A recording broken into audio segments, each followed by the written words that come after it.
Shpeshherë është përfolur se Rozana dhe Laerti janë lojtarë të favorizuar nga produksioni,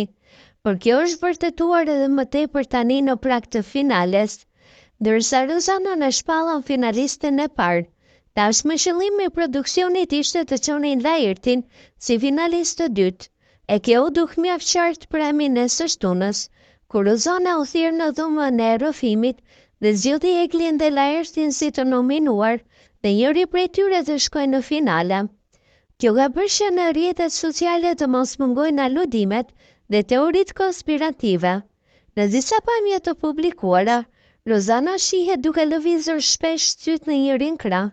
çka ka ngjallur dyshime se ajo mund të ketë qenë duke lexuar diçka në ekran. Kjo ka bërë që ndjekësit të spekulojnë se emrat e zgjedhur për nominim nuk kanë qenë vërtet zgjedhja e saj, por të diktuara nga produksioni, me qëllim që të nxjerrin Laertin finalist të dytë, dhe kjo do të vërtetohet më së miri prajmin e së martës.